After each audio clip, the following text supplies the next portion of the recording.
O, sino maaram sa ni nakanam? Ang tawag sa ni sa amon dati personal gimba o bagan irog sana.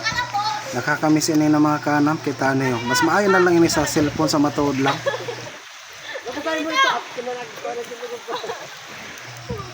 Damo nga niya nagsabi na doktor na kumbaga ang cellphone pa no 12 years old above daw dapat pwede magamit sa cellphone kay iguan ako nila sing ginatawag na immune pang depensa ba sa immune system ba o sana. Pero pag 12 years old below daw dapat daw bawal pa sa mga bata sabi sa mga sikat na mga doktor. Pero sa una kay war pa man cellphone sa una amin yung pinakakanang. Pero sabi nga ni sa mga sikat na mga kilala na mga doktor parehas ni Dr. Mata ba ini.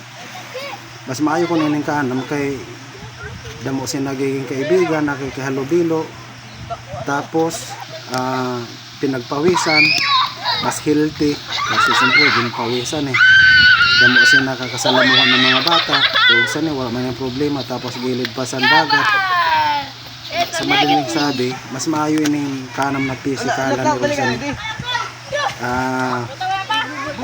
mas maganda sa katawan sa kalusugan kumpara daw sa mga gadget kay radiation nakakasira sa mata aram naman yun na damo-damo na saninan mga nagkasakit na dahil sa cellphone dahil sa mga laro pero dili man tanan pero base man lang sa barita kadamo ang nagadmasin man nangyari kag di sa mga doktor nga nasikat masama sa bata ang cellphone 12 anyos daw pa taas pwede na parang iguan na daw sininin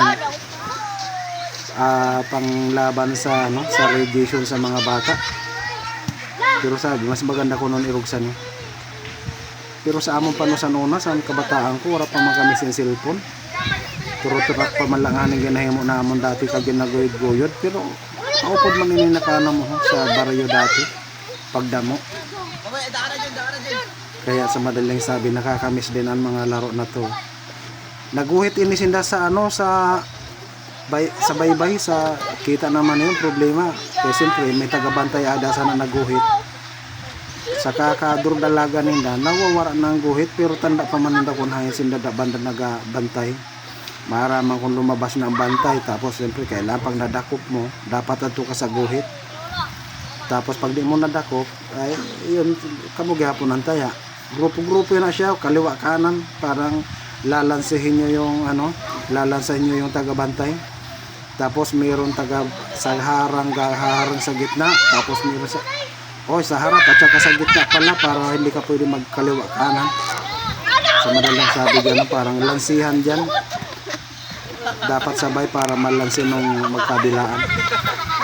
Ganun yung laro na yan grupo-grupo dalawang grupo yan. Dalawang grupo rin pala yung naglalaro. Dito yung isa naman yung may bola. Kaso may nakita ko kanina umiiyak. Natamaan ng bola. Nasaktan din siguro. Yung nagpapasa-pasa tapos babatuhin mo yung yung tayo na yung taya. Yun ang nagpapapasa-pasa ng bola. Tapos yung tatakbo-takbo. Yun yung taya nga yung babato. Kaya natamaan yung bata na babae. Medyo umiyak. Nasaktan yata. Medyo mabigat kasi yung bola nila. Dalawang grupo yung naglalaro dyan. Sa Armenia nga pala ito dito sa tabing dagat sa may harap ng detachment. Nagpunta ako dyan kasi naligo ako. Kita nyo naman tabi lang ng dagat. Sarap nga maligo dyan. Libre lang. Sa mga nais pala maligo na gusto ng libre, punta na kayo dyan. Walang bayad dyan. Ayan, kita nyo naman may mga miyapi. Pwede dyan magsabit-sabit nyo lang yung mga baon dyan. Tapos dyan na kayo maligo. Libre lang. Sa tabi niyan, sa Villa Palm may bayad kasi beach yun nasa sa inyo kung sa may bayad o sa kung gusto nyo maganda siyempre may cottage sa beach kayo pero sa wala naman pang bayad dito kayo sa libre magkatabi lang kita nyo naman naghahabulan sila nakakatawa din sana huwag mawala itong mga laro na to sa totoo lang kasi maganda rin ito exercise ng mga bata ayan kita nyo